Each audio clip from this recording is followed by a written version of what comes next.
देवं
नीति वाक्यं ऋतं ब्रुवे नमो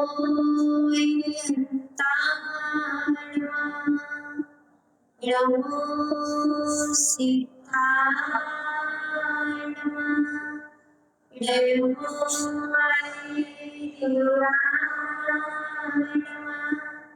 नमो नमो वैशाय नमो लोये नमो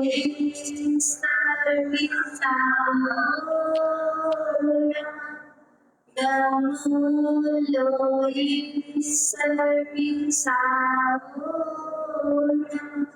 मेरी परम श्रद्धेय शिव परमेश्वरी भगवान की दिवाली देवी शरदी की मोले करिश्ते विनाश भगवान की कल्याण कल्पतरु चिंतामणि परशुनाथ भगवान की दिव्य वाले श्री चंद्र भगवान की अनंतनाथ भगवान की मोक्ष कल्याणक महोत्सव की श्री स्वामी सिद्धेश्वर भगवान की परम पूजनीय भगवान श्री बुद्धिमती स्वामी जी महाराज की परम पूजनीय भगवान श्री उमा स्वामी जी महाराज की प्रातः स्मृति सारस्वत विनय चकोटी शिक्षा दीक्षा दाता ममारथ देवाचार्य भगवान श्री विमो सरद गुरुदेव की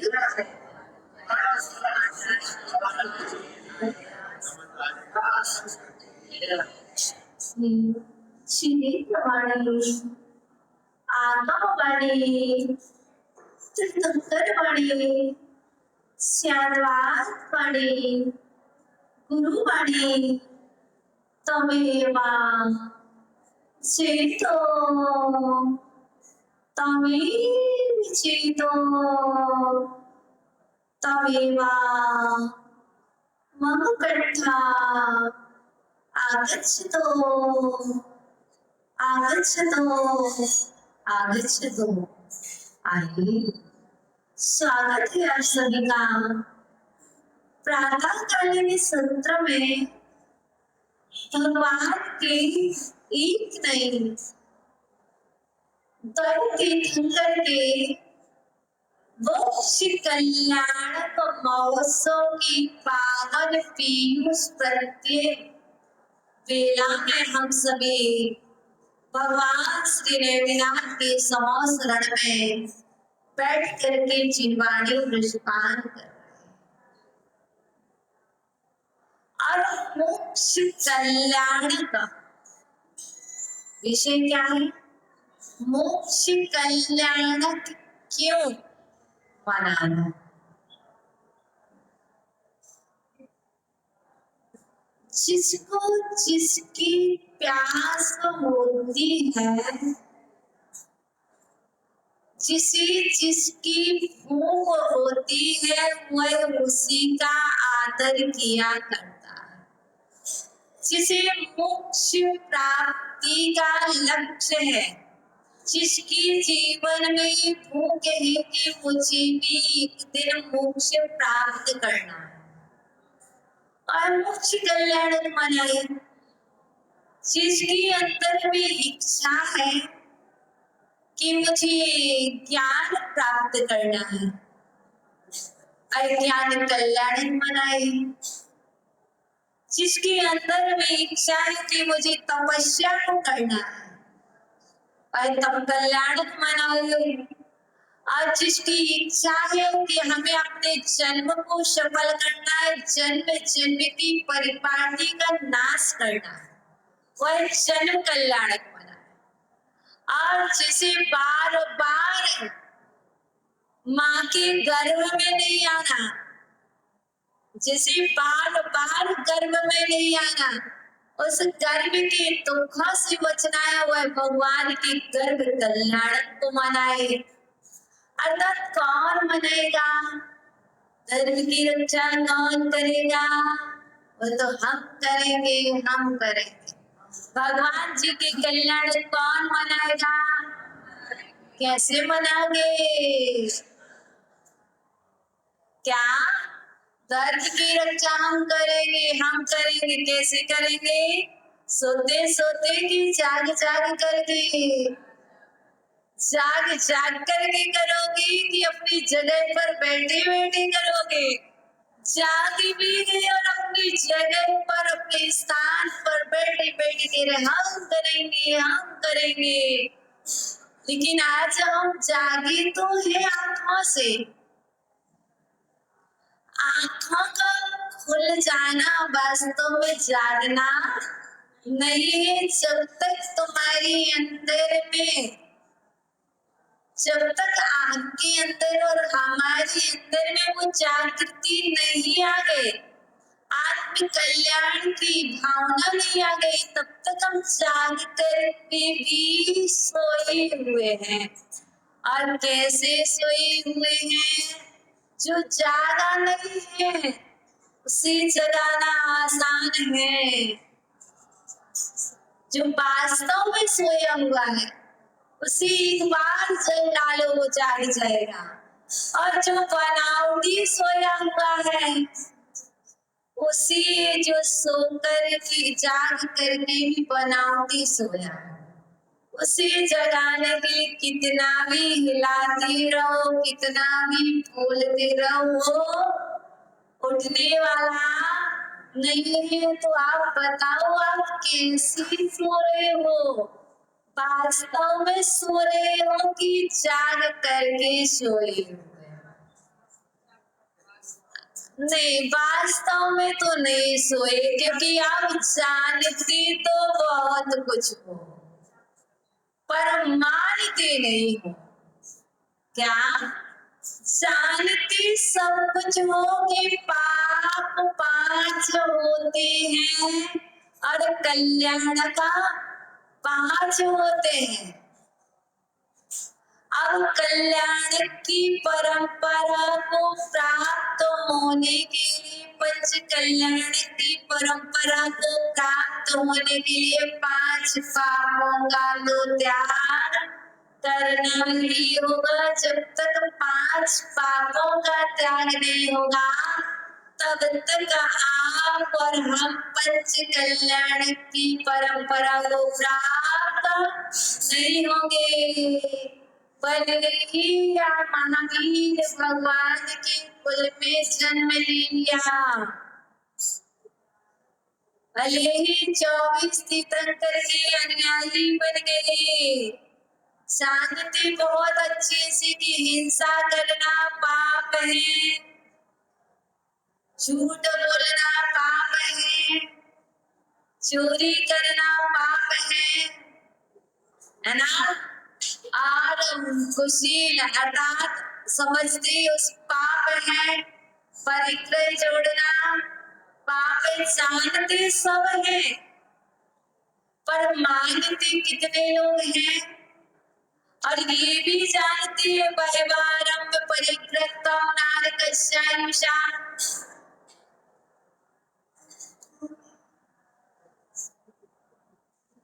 जानते सब है। अब मान कितने लोग रहे हैं? आज जान दो, आते जाने दो, रुक जाने। आज बर्णी जी, चुल्लत गणेश प्रसाद बर्णी जी कहते थे, अचत नैया रुचत नैया, अचत नैया रुचत नैया, और आ जाए तो अजत नैया, रुचत नैया, बचत नैया, और आ जाए तो बचत नहीं। बात समझ रहे? अच भी नहीं रहा, बच भी नहीं रहा और रुच भी नहीं रहा, आपके अनुकूल भी नहीं है वस्तु, आपकी प्रतिकूल है, और यदि सामने आ जाए तो बचत भी नहीं है। क्यों? क्योंकि परिग्रह की इच्छा इतनी ज्यादा बढ़ी हुई, इतनी बढ़ी हुई है, वस्तु उपयोगी नहीं है, अनुपयोगी है ना। भोजन पच नहीं रहा है, रुच नहीं रहा है, अजीर्ण हो रहा है, फिर भी क्या इच्छा है, यदि मंदिर जी में या कहीं पर भी भोजन की व्यवस्था की गई, थाली लेकर के पहुंचे, तो क्या फिनिश ना हो जाए, थाली में कितना रखने लगे, कितना, थाली में इतना सारा रख लिया, उसके बाद फिर वो क्या हुआ, खिल भी नहीं रहा, फिर उसके ऊपर एक प्लेट को ढाका और डस्टबिन में रखाए। बताइए कौन सी, एक कौन सी प्रवृत्ति है ये लोग, एक कौन सी लोग। अरे भाई आप ना यहाँ पर कह रहे पाप सिर्फ 5 ही नहीं है, पाप 100 ही है, पाप सिर्फ 5 ही नहीं है, 100 ही है पाप, अनंत भी है पाप। क्योंकि हमने ये नहीं देखा कि ये लोग कसाय है, लोग पाप नहीं है, लेकिन लोग कसाय के अंदर ही पाप आता है। लोभ जब भी होगा, पाप के बिना लोभ नहीं। और दूसरी बात बताइए, पाप से बचना था, अब लोभ के कारण हिंसा भी हो गई आपकी। कैसे? भोजन यदि थाली का करते और छोड़ते ना, भोजन छोड़ा, सबसे पहले एक व्यक्ति को जितना आपने बेस्ट किया, उससे दूसरे का पेट भर सकता था एक बार, ठीक है ना, उसे भोजन नहीं मिला, भूखे को भोजन एक बार। दूसरी बार अरे भोजन डस्टबिन में गया, वहां पर कितनी सारी मीठा भी था, उसमें चींटी भी बहुत आए, पता नहीं कितने चींटियों के प्राण चले गए आपके लोभ के कारण, आपके अविवेक के कारण। 2 बार। तीसरा, कितनी मक्खियां आई, कितनी सारी मक्खियां आई, वो भी कितनी मर गई पता नहीं। थर्ड में, प्लेट साफ करने वाले ने नाली में फेंका, शहरों में काऊ नहीं होती है, बफेलो नहीं मिलती है। आज आपकी प्लेट में जितना आज मोक्ष कल्याणक है ना, मोक्ष कैसे होगा, विवेक पूर्वक क्रिया करने से मोक्ष प्राप्त होता है, और अभी भी पूर्वक क्रिया करने से मोक्ष नहीं मिलता है। मोही जीव संसार सागर में रुलता रहता है और भ्रमण करता है। अर्थात देखिएगा, आपके वो भोजन कहाँ गया, नाली में गया, नाली में किसने खाया, किसी के लिए नहीं लगा, फैलता गया, और उसके बाद अन्न का एक कण, अन्न का एक कण असाधु का क्षण बर्बाद करने से महापाप का बंध होता है। अब आपने बताइए, याद कीजिए कितने कण बर्बाद किए हैं। असाधु का क्षण कैसे? साधु ने तो उपदेश दिया था, तुम कोई चीज ग्रहण कर लो, पर आपने कुछ भी ग्रहण नहीं किया। यार महाराज आते हैं, माता जी आते हैं, उनको तो क्या काम रखा है? माता जी महाराज आते हैं, उनको क्या काम है? वो तो कुछ ना कुछ बोल रहे हैं। क्या उनको तो कुछ ना कुछ बोलना ही है। कुछ तो वो बोलेंगे, बट वो क्यों बोल रहे हैं? क्योंकि आप भी अभी जाग जाओ। अभी सिर्फ इतना नहीं जागना कि 5 पापी होते हैं। आपको 5 अन्य विकर्ण नाली में गए और ज्यादा जीवों की उत्पत्ति हुई और वो प्लेट साफ करने वाले हैं। बिना छने हुई जल से प्लेट धोई। आप देखिए आपकी क्रिया कितने पाप ला रही है। और यदि आप चाहते हो वही भोजन, देखिए आपने माता जी कह रही थी साधु क्या लेते क्या नहीं लेते, इस पर ध्यान दें। ये देखो ना, क्या ये मत देखो, ये देखो साधु हाथ में क्यों लेते। पॉइंट की बात है, वो हाथ में कर पात्र में क्यों लेते? साधु क्यों कहते थोड़ा दो? भैया क्यों कहते थोड़ा दो? सबसे पहली बार में क्यों कहते थोड़ा दो? अनुकूल है कि प्रतिकूल है? सबसे पहले चाहे करपात्र हो, चाहे तुम्हारी प्लेट हो, चाहे वो तुम्हारा गिलास हो, वहां पर ये युक्ति लगाना बहुत अनिवार्य है। सबसे पहले कोई भी सामग्री दी जा रही तो कम क्यों दी जा रही है, अल्प क्यों दी जा रही है? ये नहीं कहना कभी भी टेस्ट करो माता जी, महाराज जी टेस्ट करो। साधु और साध्वियां टेस्ट के लिए भोजन नहीं करते हैं, वो अपने ज्ञान के लिए, संयम के लिए, तप के लिए आहार ग्रहण करते हैं। और आप मंदिर आने के लिए, पूजा करने के लिए, स्वाध्याय करने के लिए, प्रवचन सुनने के लिए, दोनों सोच बदल दो तो उसी में पुण्य। और सोच निगेटिव रखी तो उसमें पाप।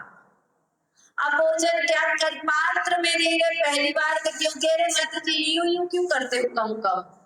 अरे आपको नहीं पता कि मैं नीचे गिराऊंगी तो पाप का बंद होगा, और पाप का बंद होगा यदि वही बाइट किसी के अनुकूल होगा, वही हमारे प्रतिकूल हो सकता है। तो सबसे पहले पहली बार में कोई पहला बाइट दे रहा है वस्तु का, तो उसे क्या करना चाहिए? पहले अल्प देना चाहिए। यदि साधु के अनुकूल नहीं है, माना कि वो कड़वा है, कम देंगे तो वो तो चला ही गया, दूसरा तो नहीं लेंगे। यदि हमने अधिक रख दिया, कड़वा है तो प्रतिकूल है, तो क्या करना पड़ेगा? अंदर लेंगे तो बीमार होंगे और नीचे गिराएंगे तो पाप का बंद होगा। अब उनको दोनों ध्यान रखना है, पाप का भी बंद ना हो और सेहत भी प्रतिकूल ना हो। इसलिए आप भी क्या करो, अंबिका बहुत तेज मिर्ची थी इसलिए प्लेट में छोड़ना पड़ा। अरे पहले बहुत तेजी से विवेक को ध्यान में रखते कि पहली बार जब प्लेट लेकर के टेबल तक गए थे तो उसमें थोड़ा थोड़ा से सब कुछ ले आते।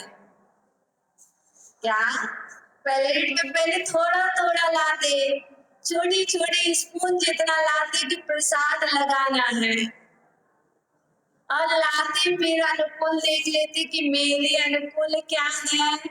फिर उसके बाद दोबारा जाते टेबल तक, फिर जो अनुकूल था उसको जितना आप सेवन कर सकते, ग्रहण कर सकते, उतना ला सकते थे कि नहीं? बराबर। पर ऐसा क्यों नहीं किया? फिनिश हो जाएगा, बचेगा नहीं, पहले से ही लोग बैठा है। अर्थात हमारे इस लोभ कसाय का समन कब होगा? मोक्ष कल्याण मनाने आए हैं और जब तक 9वें गुणस्थान तक लोग हैं, क्या 10वें में सूक्ष्म मतलब पूर्ण समाप्त हो जाएगा, पूर्ण समाप्त हो जाएगा। 10वें में लो रहेगी नहीं, 9वें तक तो ये 10वें में बिल्कुल सूक्ष्मता से पूर्ण समाप्त हो जाएगा। और देखिए 12वें गुण स्थान में मोह क्षीण होना है ना, क्षीण मोह 12वें गुण स्थान में मोह जाएगा। और जब तक मोह है, जब तक मोह है तब तक लोभ भी है ना, और तब तक मोह है तब तक मोक्ष नहीं है। इससे तो ये सिद्ध हो गया कि अभी मोक्ष मिलने वाला तो नहीं है, लेकिन फिर भी वो लोभ और वो मोह हटेगा कैसे? वस्तु से मोह। ये मुझे बहुत पसंद है गुलाब जामुन, एक नहीं मैं तो 8 रखूंगा प्लेट में। क्या? मुझे बहुत पसंद है, एक नहीं 8 रखूंगा। 8 रख तो लोगे पर ध्यान रखना ना तो खा पाओगे। क्यों? पहले ही उस पर तुम्हारी दृष्टि बैठ जाएगी, लोग टोकने लगेंगे। इतना सारा इंसान है कि राक्षस, इंसान है कि जानवर? देखो तो सही प्लेट में कितना सारा रखे। कोई 8 गुलाब जामुन खाता है? खाता हो तो बताओ, 2 खाएगा, 3 खाएगा, और जबरदस्ती खिला दिए जाएंगे तो 4 भी खाएगा। मेरी समझ से तो नहीं खा सकता।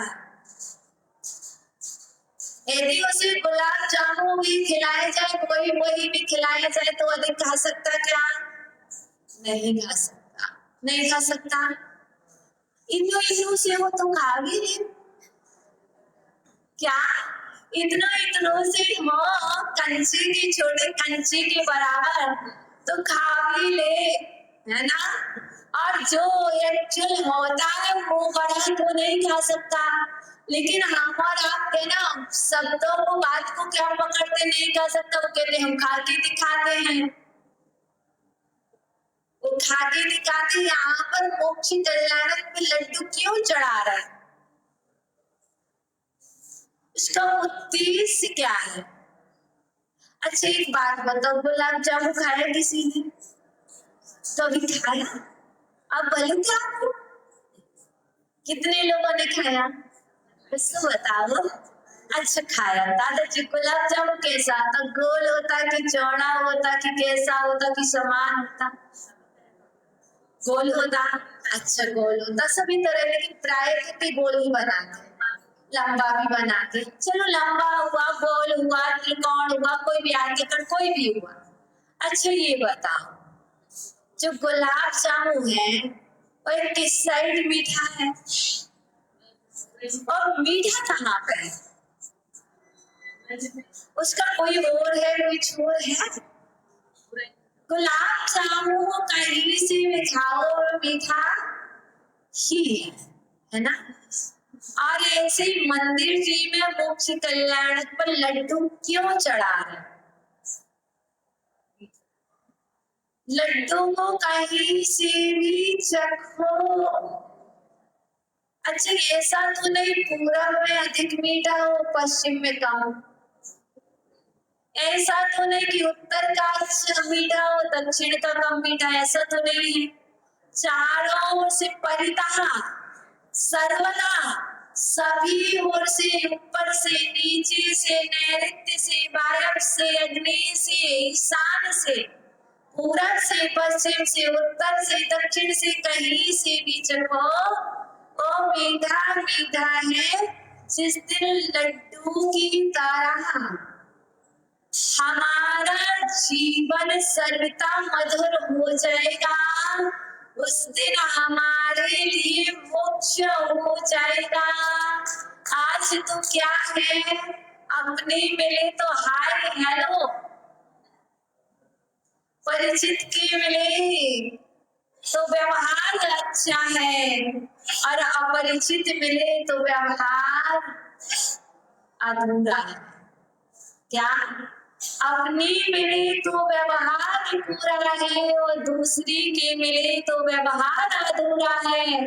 अक्षय भवन तेरी जब तक ये राग द्वेष, जब तक ये युक्ति चलेगी तब तक मोक्ष कल्याण का मनाना सफला नहीं होगा। लड्डू जो भी चढ़ाए वो सिर्फ इतना ही ध्यान रखे कि ही भगवान मेरा जीवन तो इस लड्डू की तरह मधुर हो जाए।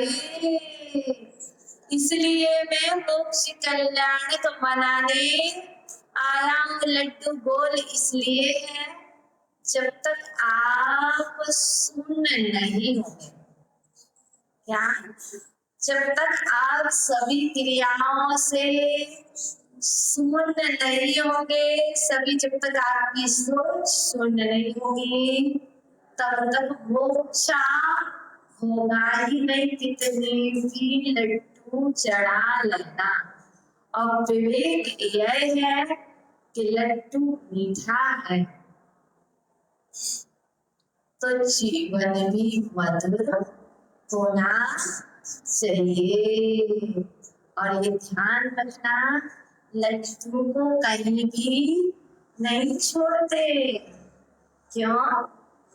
जहाँ लड्डू होता है वहां पर चींटी और मक्खी बहुत आ जाया करती हैं, आया जाया करती हैं।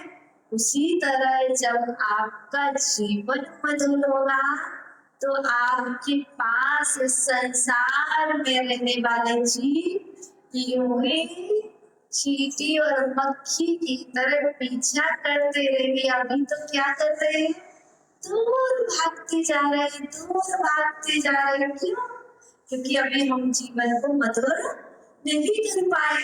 देखो आपकी तैयारी के लिए कमलेश जी क्या करने लगे और ज्ञानी अंदर लड्डू की तैयारी करने लगे कि हम और आप मोक्ष कल्याण मनाएंगे।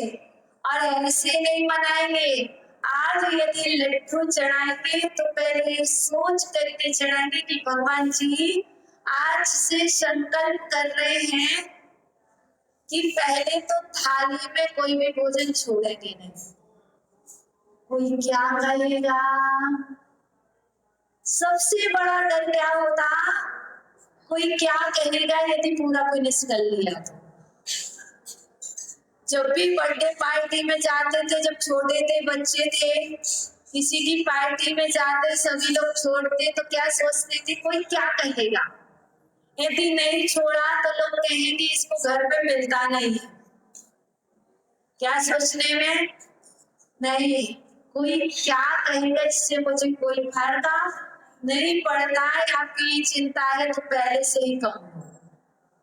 लेकिन थाली में नहीं छोड़ेंगे। भगवान क्या सोचते हैं और गुरुओं ने क्या कहा है, प्रभुवर की वाणी क्या है, कोई क्या कहेगा उससे मुझे कोई फर्क नहीं पड़ता। देखो महाराज जी दो दो हाथ में लेते, माता जी दो दो हाथ में लेते, कोई क्या कहेगा?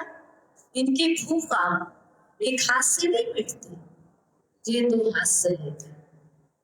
कहने वाले हैं कोई क्या कहेगा इससे हमें कोई फर्क नहीं पड़ता है। हमारे लिए हमारा कल्याण कैसे होगा? तो आज सभी का नियम है, मोक्ष कल्याण मनाया है तो मैं आज थाली में भोजन नहीं छोड़ूंगा, नमक मिर्ची को छोड़ करके। क्या? नमक और मिर्ची एक ऐसी वस्तु है जिसे गिरने कैसे। और दूसरी बात, यदि कोई वस्तु आपको कड़वी आ गई है, जैसे कि घिया, तोरई बहुत कड़वी आ गई है, अब माता जी ने तो नियम दिया छोड़ना नहीं, और कड़वी आ गई और ग्रहण कर लिया तो बीमार हो जाओ। लेकिन झूठ नहीं बोला, झूठ नहीं बोला, कड़वी नहीं है तो ग्रहण करना है कभी, क्योंकि ना आजकल ऐसी वस्तु आ जाती है तो कड़वी होने से वो आप छोड़ दीजिएगा, अलग कटोरी रख दीजिएगा, लेकिन ध्यान रखिए प्लेट खुली मत छोड़ाइए कि मक्खी भी मरेगी। ये विवेक पूरा रखिए, तभी आपका मोक्ष कल्याण का मनाना सफल होगा। जैसे मैं आपको बता रही, पूजा की आपने, पूजा की ना, पूजा करने के बाद आपने क्या किया, कलसी में जल चढ़ाया, मैं विवेक की बात कर रही हूँ, और आप खुली छोड़ गए, आपने उसको ढका नहीं, खुली छोड़ गए, और कतंचित उसमें आकर की मक्खी गिर गई। बताइए क्या फल मिला पूजा का? एक बात। दूसरी बात, आप वॉशरूम यूज करते हो और ऐसे ही वहां पर जल, बहुत सारी चीजें, टॉयलेट सब खुला छोड़ा, तो बताइए कितने जीव मर रहे हैं। आपके लिए कल्याण मनाने का मतलब ये है कि जीवों की रक्षा करना, विवेक पूर्वक क्रिया करना, तब मोक्ष मिलेगा। जहाँ विवेक रहित क्रियाएं है वहां पर मोह है, और जहाँ विवेक सहित क्रिया है वहां पर मोक्ष है। तो आज आपके लिए मुक्ति के लड्डू सभी जगह से मीठे हैं, उसी तरह तुम्हारे जीवन में भी मधुरता आए, तुम्हें भी एक दिन मोक्ष का लक्ष्य जो आपका है वह प्राप्त हो, आपके अंदर सकारात्मक सोच, पॉजिटिव वेव आए। पॉजिटिव वेव मंदिर में यही आती है कि आपके अंदर विवेक आ जाए, और विवेक आ गया तो समझ लीजिए एक दिन आप ज्ञान केवल ज्ञानी बन जाओगे। जब तक केवल ज्ञानी ना हो तब तक के लिए आप प्रतिकोण कर रहे, मन को पवित्र करते रहे।